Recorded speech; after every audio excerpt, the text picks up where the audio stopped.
Hi guys, welcome to my channel Book Controversy, and today I'm going to be reviewing Me Before You by Jojo Myers. So I know that this book is relatively old and a lot of people have done the reviews on it, but I just read it and you know, the tears are still fresh, the hurt is still fresh, so I'm just gonna give you my review on it. So before I go straight into the review, I wanted to point out the fact that this book is a library borrowed book.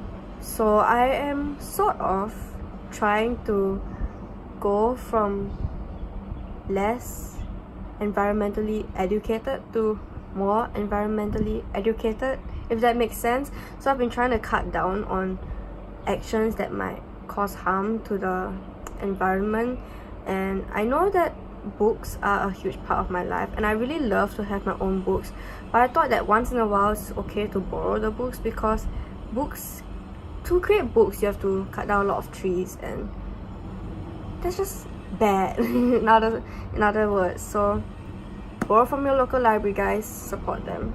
So on to the review. This book is about this girl called Clark who loses her job and stumbles upon this opening for a caretaker of this guy called Will. So Will is a 35-year-old man who was in a car accident a few years prior, and he was a he really liked to go outdoors and enjoy his life, and then now he's stuck in a wheelchair with no control of his body from his neck down. So this story follows the relationship of the both of them as Clark looks after Will and how the relationship progresses.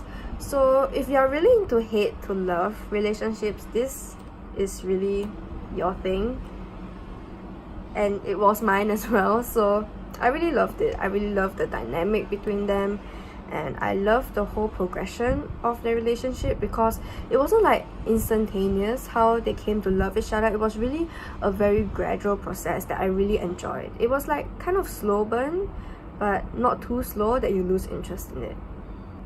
So besides by their relationship, this book also follows the growth of Clark herself, because we see how she goes from a really unmotivated and passive character into the character that she becomes, which is really, she really loves life. She really goes out to reach her goals, and I really appreciated that there was character growth in Clark, because it made her more human, because it shows that she really could change.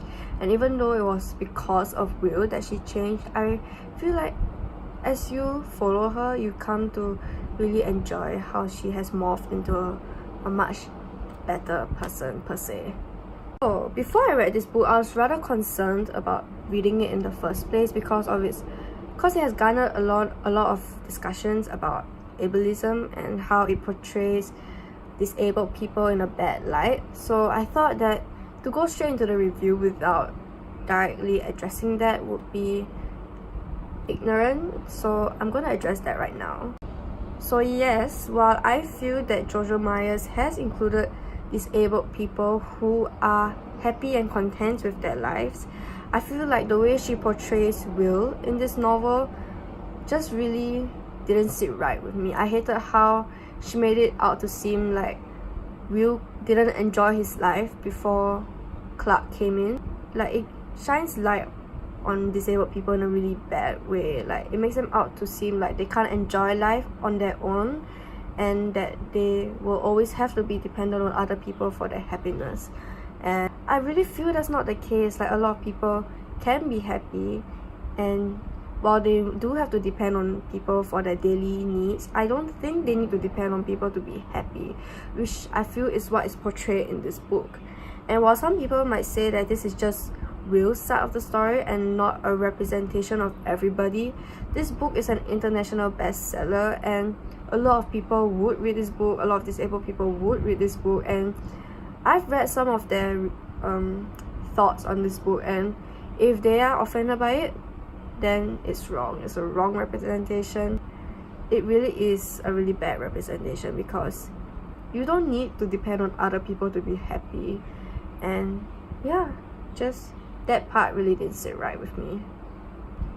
So, as always, I'm going to talk about the characters in this book because, you know, when you read a book, you get attached to the characters and you're bound to have some good and bad thoughts about them. So, the first character I will be discussing is Clark, the main character of this book. So, Clark,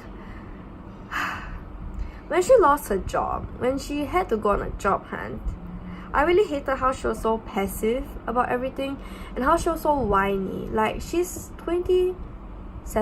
I think she's 27, 26, 27 years old, and she just can't seem to accept the fact that she lost a job, and she doesn't want to properly look for a job. She wants a job that is good in an economy that is bad, with her very limited skills. And I feel like she's asking too much, you know, like, this is what you have, this is what you're offered, so you should take it and not be so choosy about whether you think you will fit in, whether it's something you want to do, because jobs are only permanent until you decide to leave, and you can leave anytime you want.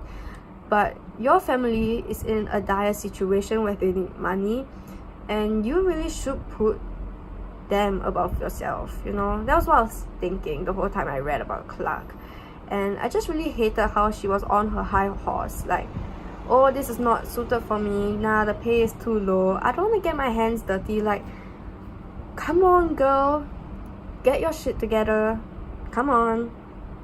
And even when she finally gets a job as Will's caretaker, she really whines a lot.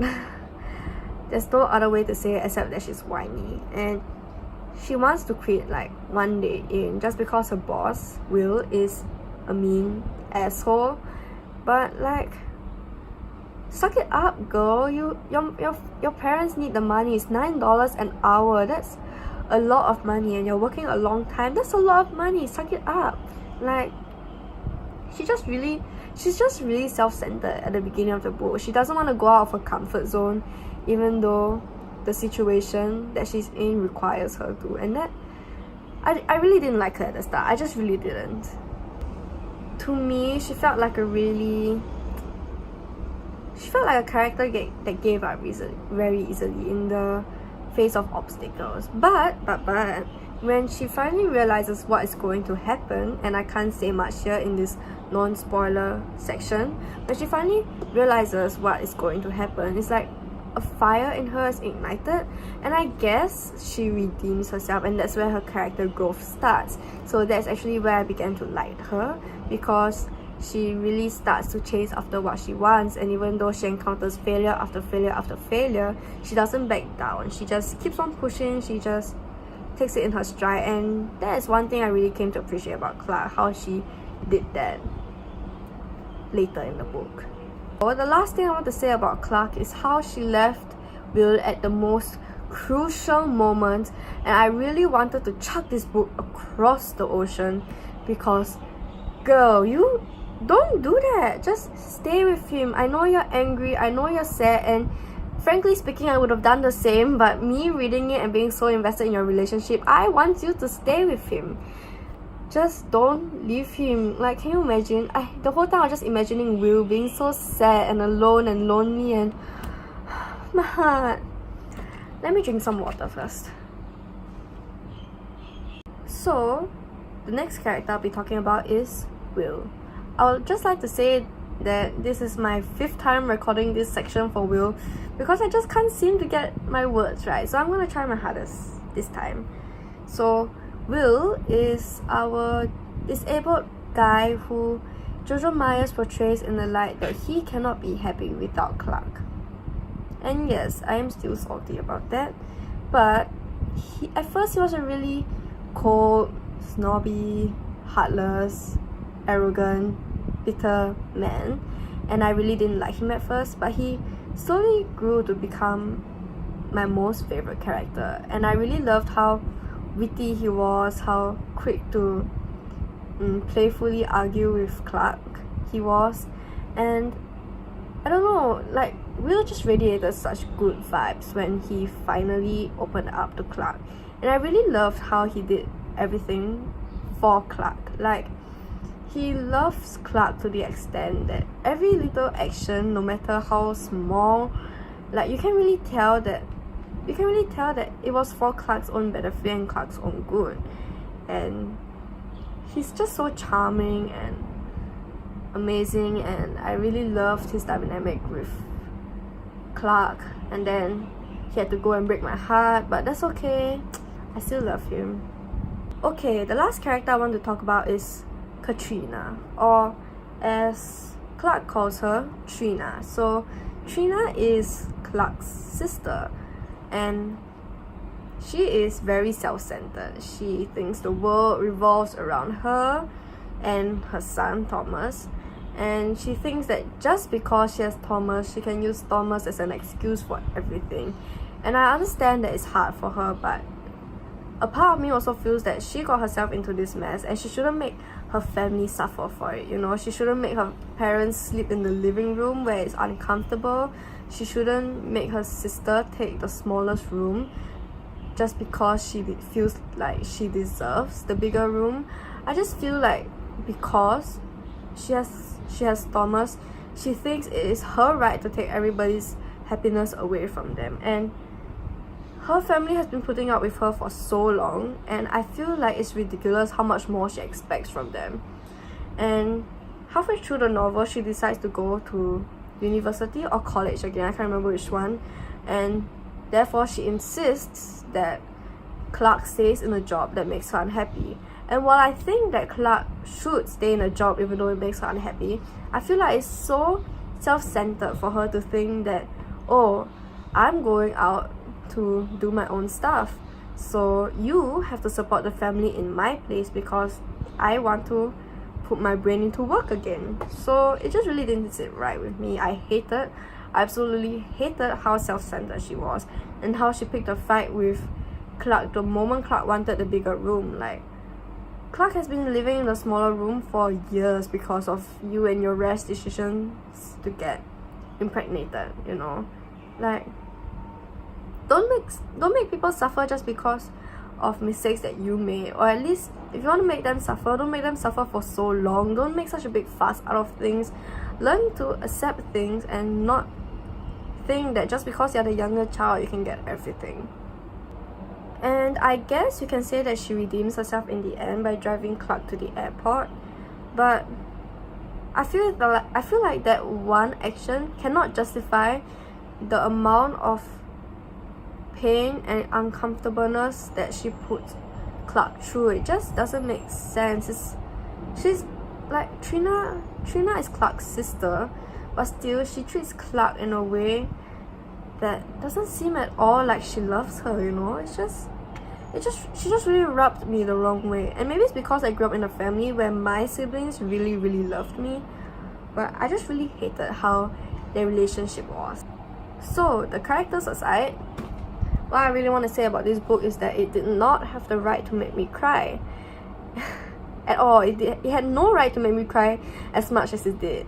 And while I still found fault in the way they portrayed Will, I got so attached to Will that when stuff happened, I just really wanted to break down and cry because he really didn't deserve what happened to him, and I did not deserve to have to go through one whole packet of tissue. So yeah, I tried my hardest not to spoil this book, so I hope I didn't spoil it. And if you haven't read it, read it. I was really skeptical about this book, but if you haven't read it, just read it. So yeah, that's all for today's video, and my next video next week will be on The Flat Share by Beth O'Leary, and I've been waiting to read that book for the longest time, and it has finally come in the mail, so that's a book I'm going to read next. So bye bye, thank you for watching even though this video was a mess.